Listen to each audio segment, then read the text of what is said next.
Bismillahirrahmanirrahim. Assalamualaikum warahmatullahi wabarakatuh. Alhamdulillah wassalatu wassalamu ala Rasulillah wa ala alihi wa sahbihi wa mawalah. La haula wa la quwata illa billah. Yang saya hormati, yang saya banggakan para mahasiswa, hari ini kita berjumpa kembali dalam perkuliahan Sosiologi Keluarga. Ya, mudah-mudahan kalian sehat semua dan selamat menjalankan KKN ya, KKN dari rumah. Ya, sekalipun konsepnya DR itu bukan daring dari rumah ya. Metodenya bisa daring, bisa luring ya. Jadi tergantung situasi dan keadaan di daerah Anda. Kalau di daerah Anda kebetulan kegiatan atau masyarakatnya bisa diajak berkumpul, tapi berkumpulnya tidak terlalu banyak ya. Mungkin 10 orang, kenapa tidak itu dilakukan ya. Baik, perkuliahan kita sesuai dengan silabus akan membincangkan tentang peran keluarga dalam perlindungan anak. Ya. Ini topik yang sangat menarik, apalagi kalau kita lihat dari perkembangan mutakhir tentang dampak yang paling besar di dalam terjadinya pandemi ini adalah terhadap keluarga kan, terhadap keluarga. Dan yang paling hebat lagi di samping terhadap keluarga adalah juga terhadap sistem pendidikan ya, sistem pendidikan. Nah, apa yang ingin kita ulas, coba nanti didiskusikan juga, apakah dampak tinggal anak di rumah selama pandemi ini sudah hampir 3 bulan atau 3 bulan ini, itu dampak apa sebetulnya yang paling nyata dalam dirasakan oleh anak-anak ya, oleh anak-anak. Karena lama di rumah juga membuat anak stres ya, sehingga perlu dukungan dari orang tua. Selain itu juga secara empiris fakta-fakta di lapangan menunjukkan bahwa rumah atau keluarga itu bukan satu-satunya tempat yang paling nyaman bagi tegaknya perlindungan terhadap anak. Ya, mungkin bagi saudara ini terlalu mengada-ngada, tapi faktanya bahwa setiap perbuatan kekerasan itu dilakukan justru oleh orang-orang yang paling dekat di dalam lingkungan keluarga. Yang paling mudah atau yang paling gampang adalah kekerasan fisik dan kekerasan verbal sebetulnya ya. Menjewer, nggak mau mengerjakan PR, nggak mau mandi, nah, itu adalah bentuk-bentuk kekerasan yang sering terjadi diterima oleh anak di dalam keluarga. Apalagi kalau orang tuanya bekerja dalam rumah, orang tua juga berperan ganda, dia ya harus jadi guru, termasuk juga dia harus menjadi seorang orang tua. Bahkan triple burden, tiga beban yang berat. Orang tua bertugas mencari nafkah, atau juga dengan tusinya kalau bekerja WFH, kemudian juga harus memperhatikan anak-anaknya, termasuk juga adalah tanggung jawab dia terhadap anak dan keluarga. Jadi ada triple burden sebetulnya yang sekarang terjadi. Nah, bagaimana posisi anak dalam kehidupan masyarakat, apalagi dihubungkan dengan COVID-19 ini, ya, terutama apalagi kalau pembelajaran jarak jauh itu diberlakukan atau diperpanjang. Ya, tentu saja semakin menambah kebosanan, ya, kebosanan anak-anak untuk tinggal di rumah. Dan orang tua itu harus bisa memastikan kalau dia bisa bahwa anaknya tetap bisa belajar. Sebab hadir di rumah belum tentu juga anak-anak bisa mengikuti irama pembelajaran. Bisa jadi dia malah menggunakan teknologi dan asik dengan teknologi bahkan tidak belajar. Ini kerumitan-kerumitan lain di dalam sistem orang belajar dari rumah, ya, orang belajar dari rumah. Sehingga PJJ, pendidikan jarak jauh, itu memang dulunya itu alternatif, tapi sekarang menjadi pilihan bukan alternatif lagi, ya. Jadi pilihan yang harus dilakukan gitu. Kalau dulu hanya silakan coba, silakan tidak. Tapi sekarang adalah pendidikan yang mesti dilakukan. Nah, jadi studi-studi yang lain menyebutkan bahwa keluarga, bahkan ada satu artikel yang mengatakan menggugat peran keluarga di dalam perlindungan anak. Nah, jadi itu menunjukkan bahwa saking tingginya data-data yang dikeluarkan oleh Komisi Perlindungan Anak, kemudian juga LBH-LBH tentang perlindungan anak ya, atau juga organisasi-organisasi non pemerintah yang tergabung dalam LSM yang melihat betapa riskannya sebetulnya kehadiran fungsi dan peran keluarga di dalam perlindungan. Nah, jadi itu juga salah satu faktor yang tidak bisa diabaikan, bahwa keluarga belum menjadi satu tempat yang aman untuk perlindungan terhadap anak. Nah, tapi kita akan melihat bagaimana peran keluarga sebetulnya. Ya, jadi dalam kondisi dan keadaan seperti apa keluarga bisa berperan di dalam memberikan perlindungan terhadap anak itu. Tentu ada syarat dan rukun ya yang mesti dipenuhi. Baik, ini singkat saja ya kita bicara tentang perlindungan anak. Dasar hukumnya bisa Anda lacak dari Undang-Undang 23 2002, kemudian diubah juga 35 2014, sebagian diubah, kemudian Perpus 1 dan Undang-Undang Perubahan kedua, ya. Yang terakhir peraturan daerah tentang pemberdayaan perempuan dan perlindungan anak. Ini dasar-dasar tentang perlindungan terhadap anak, ya. Siapa yang disebut dengan anak? Anak itu adalah mereka yang berusia 18 tahun, ya, yang belum berusia 18 tahun, termasuk anak yang masih dalam kandungan. Itu anak. Ya, jadi kalau dia sekolah, mungkin SMU ke bawah lah, itu yang disebut dengan anak ya. Lalu perlindungan anak itu adalah kegiatan untuk menjamin ya, dan melindungi anak dan hak-haknya agar dapat hidup. Jadi hak yang paling dasar untuk anak itu adalah hak hidup. Nah, sekarang silakan kita diskusikan. Apakah sekolah di masa pandemi ini nanti di tahun ajaran baru di pertengahan bulan Juli itu menjamin tidak terhadap hak hidup anak? Ya, kemarin di media diceritakan ada di NTB 77 anak tiba-tiba dia positif COVID dan orang tuanya negatif. Ya. Nah, kita bisa ilustrasikan kalau sekolah dibuka untuk keberlangsungan pendidikan, lalu posisi anak-anak dia bisa memenuhi hak hidupnya atau tidak? Ya. Apakah setiap sekolah punya sarana dan prasarana yang sama tidak di setiap jenjang? Ya. Lalu bisa tidak dipastikan bahwa anak-anak itu tidak tukar-tukar masker misalnya. Anak-anak SD misalnya ngelihat temennya maskernya baik, kamu maskernya bagus tukeran yuk. Nah, masker bisa jadi tukeran. Ya, dalam posisi seperti itu. Nah, jadi kalau misalnya makanya diusulkan entah melalui koalisi dokter anak Indonesia ya, Ikatan Dokter Anak Indonesia ADAI ya, Dokter Anak Indonesia ADAI atau juga Komnas Perlindungan Perempuan Komnas Perlindungan Anak itu memang memberikan masukan kepada pemerintah untuk tidak melaksanakan proses pendidikan tatap muka secara langsung ya, di sekolah. Ini juga tentu jadi bahan perdebatan. Gimana kalau zona hijau?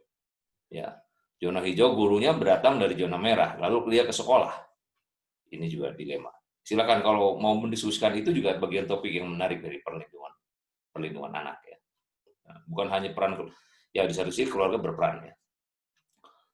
Jadi anak-anak itu harus punya dapat hak hidup, tumbuh, berkembang dan berpartisipasi secara optimal sesuai dengan harkat dan martabat kemanusiaan, serta mendapat perlindungan dari kekerasan dan diskriminasi. Ya, nanti kita lihat kekerasan itu seperti apa. Siapa yang bertanggung jawab terhadap PA, perlindungan anak? Negara, pemerintah daerah, masyarakat, keluarga, dan orang tua atau wali. Dia punya kewajiban terhadap penyelenggaraan perlindungan anak. Ini amanat dari Undang-Undang Perlindungan Anak ya. Jadi keluarga itu punya tanggung jawab terhadap perlindungan anak. Nah, coba kita renungkan ini. Ya. Tahukah Anda, di dalam setiap kepala seorang anak terdapat lebih dari 10 triliun sel otak yang siap tumbuh. Satu bentakan, nah ini berarti kan kekerasan apa nih? Kekerasan verbal, memaki, menakut-nakuti. Ya, awas tuh kalau nggak mandi nanti digigit ular. Ya, kalau nggak belajar kamu setelah maghrib nanti ada hantu. Itu memaki-maki. Itu menakut-nakuti. Ya, bentakan, makian mampu membunuh lebih dari 1 miliar sel otak saat itu juga. Ya, satu cubitan ini kekerasan fisik atau pukulan mampu membunuh lebih dari 10 miliar sel otak saat itu juga. Oleh karena itu, satu pujian, satu pelukan, ya, satu apresiasi dari orang-orang yang ada di sekitarnya itu bisa mencerdaskan, memberikan kecerdasan lebih dari 10 triliun sel otak saat itu juga. Jadi yang dilakukan oleh anak itu mestinya namanya juga anak-anak. Coba Anda lihat film-film di barat ya. Kalau sudah berkomunikasi dengan anak, selalu sekalipun dalam keadaan terjepit, dalam keadaan bencana, dalam keadaan darurat, itu orang tuanya selalu memberikan rasa pesimis, optimisme yang hebat. Nah, itu bentuk-bentuk perlindungan terhadap anak dari ketakutan. Ya. Perlindungan anak dari ketakutan. Nah, ini perlu juga digagas atau juga diterapkan di dalam kehidupan berkeluarga. Ya. Oke. Oke. Oke, non diskriminasi ya. Jadi prinsipnya anak itu jangan ada diskriminasi. Nanti dilemanya menjadi sangat berat ketika dalam satu keluarga ada anak biologis, ada anak bawaan. Ya, dua keluarga menikah nih, suami punya bawa anak, istrinya juga bawa anak. Nah, itu menjadi rumit itu. Menerapkan prinsip non diskriminasi. Prinsip yang terbaik bagi anak itu selalu begitu. Termasuk nanti ketika terjadi perceraian pun, ya, itu yang penting siapa yang akan mengasuh pasca perceraian, itu prinsipnya adalah the best interest of the child. Ya. Kelangsungan hidup dan perkembangan anak, ini juga mesti dipedomani oleh orang tua, khususnya dalam keluarga, prinsip penghargaan terhadap pendapat anak. Ya, ini juga harus diterima. Ya, anak memberikan pendapat, orang tua harus juga merespon, jangan menyepelekan, jangan merendahkan terhadap apa yang disampaikan oleh anak. Ya. Baik, kemudian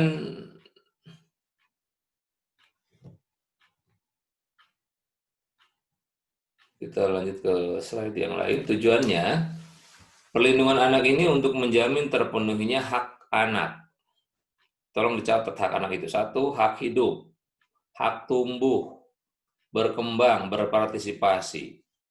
Ya, itu hak-hak anak. Ya. Dengan harta, martabat, kemanusiaan, serta mendapat perlindungan dari kekerasan dan diskriminasi, demi terwujudnya anak Indonesia yang berkualitas, berakhlak dan sejahtera. Oke, ya itu tujuannya. Jadi kenapa anak-anak dilindungi? Supaya anak-anak dapat hidup. Ya, supaya anak-anak dapat hidup. Silakan Anda lihat data-data terhadap kekerasan terhadap anak itu sangat mengerikan. Ya, ada orang tua yang membunuh anaknya. Ya, ada juga yang melakukan kekerasan seksual bahkan oleh bapaknya dan oleh saudara-saudaranya. Ya, itu mengerikan. Ya, ada yang menelantarkan terhadap anak, penelantaran terhadap anak. Di Bali, kasus yang terakhir itu. Ini tentu saja tadi sudah disebutkan bahwa perlindungan terhadap anak, peran keluarga terhadap perlindungan terhadap anak, itu banyak diantaranya para aktivis perlindungan anak itu menggugat bahkan perlindungan peran keluarga itu. Nah, kalau keluarga saja sudah tidak memiliki fungsi dan peran terhadap perlindungan anak, lalu mau siapa nih anak-anak ini yang ngatur, ngurus, melindungi? Ya. Lalu anak jalanan, anak yang terkena hukum dan lain-lain ya, kita lihat nanti. Jadi ini hak anak tadi sudah disebutkan ya, hidup, berkembang, perlindungan, partisipasi. Ya. Perlindungan dari bahaya yang mengancam di dalam dan di luar rumah, kelaparan, penyakit, penelantaran, dan anak butuh pembelaan terhadap perlakuan-perlakuan yang keliru. Ya. Jadi orang tua, nah ini kalau orang tuanya punya edukasi dan punya kemampuan ya untuk memelihara anak dari kelaparan.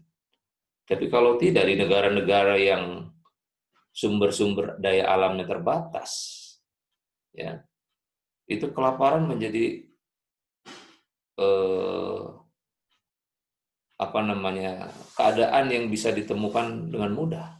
Kematian itu menjadi peristiwa yang biasa. Nah, di sini negara hadir untuk melindungi perlindungan terhadap anak. Nah, dalam situasi COVID tentu kita mesti menghubungkan seperti apa peran-peran keluarga di dalam memberikan perlindungan terhadap anak itu. Ya. Bentuknya ketika dia lapar, beri makanan yang bergizi.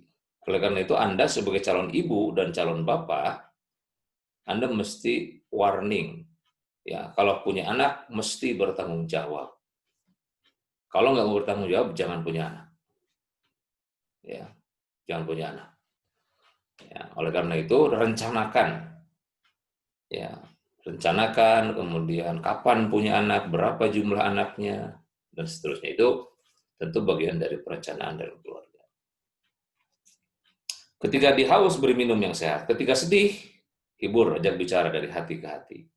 Ketika sakit, obati. Pelihara kesehatannya. Ya, kalau tidak mampu melindungi anak, ya, berarti cari bantuan. Ya, cari bantuan, minta pertolongan ke lembaga-lembaga yang bisa memberikan bantuan terhadap anak. Ya, kita yang hidup normal mungkin tidak terlalu empati terhadap eh, kenyataan ini. Ya, karena kurang terbiasa. Apalagi kalau misalnya kita interaksi pendidikan ini berlangsung hanya pendidikan jarak jauh, itu empati mahasiswa, empati siswa, empati peserta didik itu mungkin kurang terbangun. Ya, oleh karena itu, silakan Anda tunjukkan potret ya eh, apa namanya minimnya perlindungan terhadap anak atau kekerasan terhadap anak. Ya.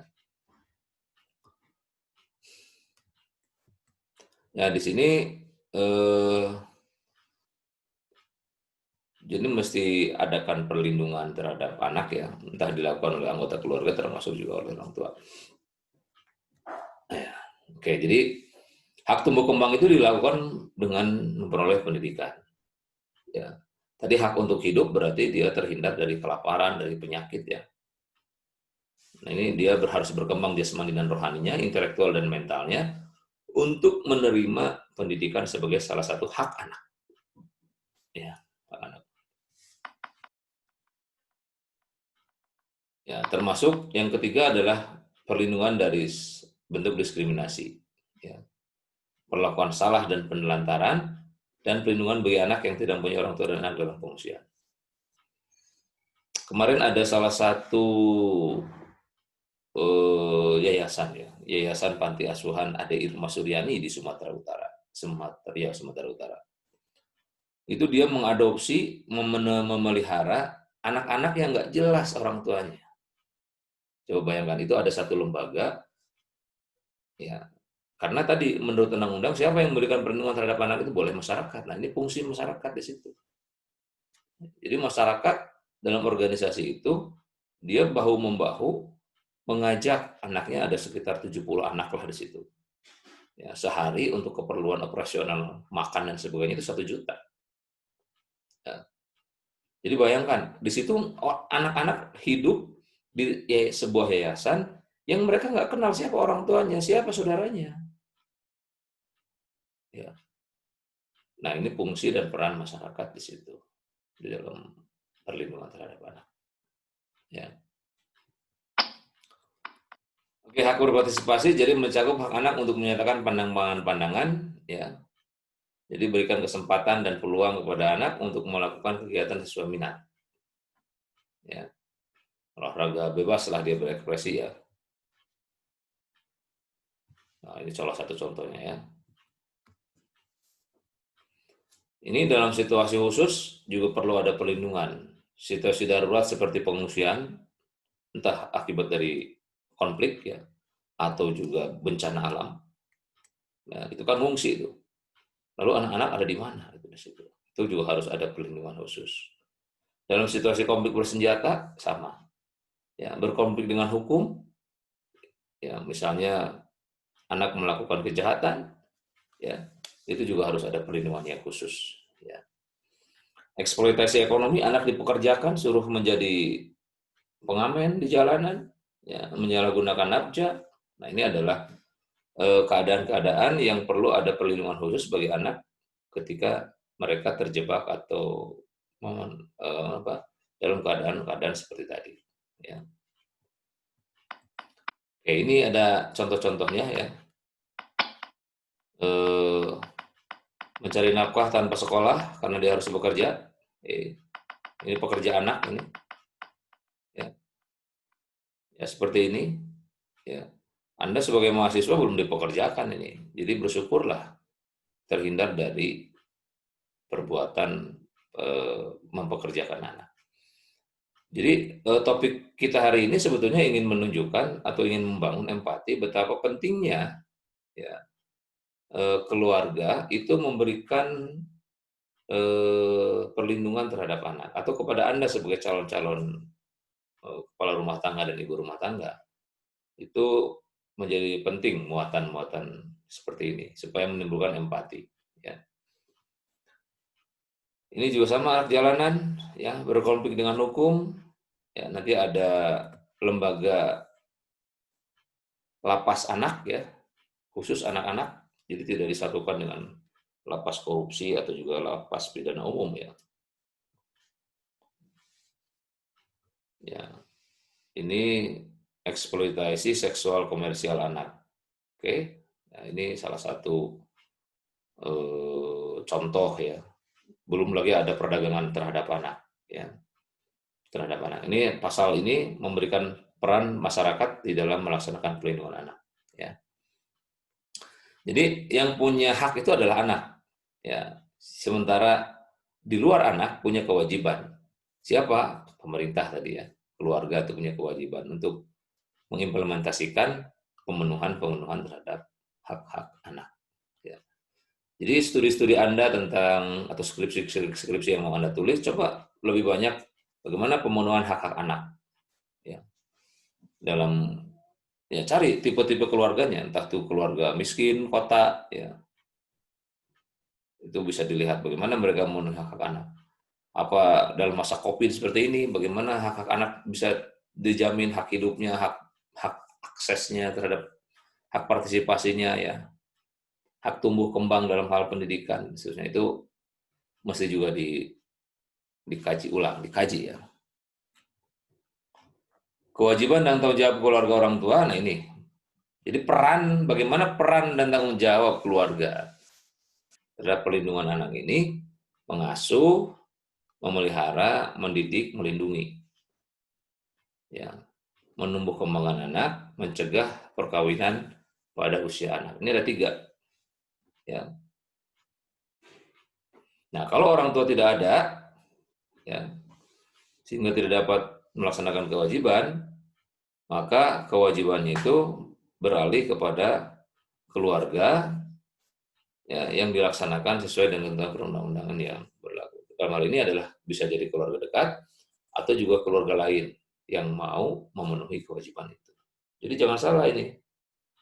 Ya, kalau ada anak yang tidak terurus, itu keluarga-keluarga lain yang mampu harus ikut tanggung jawab. Nah, apakah peran keluarga ya itu sudah terpenuhi dengan baik untuk mengasuh, memelihara, mendidik dan melindungi ini? Ya tentu saja tergantung dari keadaan keluarga itu ya. Kalau keluarganya dalam keluarga yang miskin, ya apalagi yang sekarang jobless tidak ada pekerjaan, ya, itu itu sangat rentan sekali ya terhadap pelaksanaan pemenuhan hak anak. Ya. Nah, di samping dia anak itu berhak untuk menerima pengasuhan, pemeliharaan dan sebagainya, anak-anak juga punya kewajiban. Ya, oke, ini kewajiban anak ya. Jadi perlu juga dilihat. Nanti coba Anda akses juga ada profil anak yang dirilis oleh Kementerian PPA ya, Kementerian Perlindungan Perempuan dan Anak. Ya, itu juga di situ ada profil-profil bagaimana anak-anak Indonesia. Ya, oke. Bagaimana tindak lanjutnya? Jadi, apakah setiap keluarga sudah tahu dan mengakui hak-hak anak, hak asasi anak? Ya. Kemudian, apakah telah melakukan kesalahan terhadap anak? Ya. Kemudian juga keluarga itu mau mengoreksi diri, ya, dan seterusnya. Ya. Ini juga salah satu bentuk-bentuk perlindungan anak dari kejahatan dan penyakit tadi sudah disebutkan. Ya. Oke, ini anak-anak usia sekolah dan anak yang belum bekerja. Ya, anak yang belum bekerja. Anak dalam kandungan, ya, itu yang menjadi sasaran antaranya, ya, itu juga harus terlindungi, ya, terlindungi. Ya. Baik, demikian saudara penjelasan topik kita hari ini soal bagaimana peran keluarga di dalam perlindungan terhadap anak. Mudah-mudahan kita bisa mengambil manfaatnya ya dari peristiwa COVID-19 ini, bagaimana peran-peran keluarga itu dilakukan ya sehingga tetap anak memiliki perlindungan yang pantas dan wajar. Terima kasih, selamat berdiskusi ya. Nanti kita respon apa yang menjadi pertanyaan-pertanyaan dalam diskusi Anda semua. Assalamualaikum warahmatullahi wabarakatuh.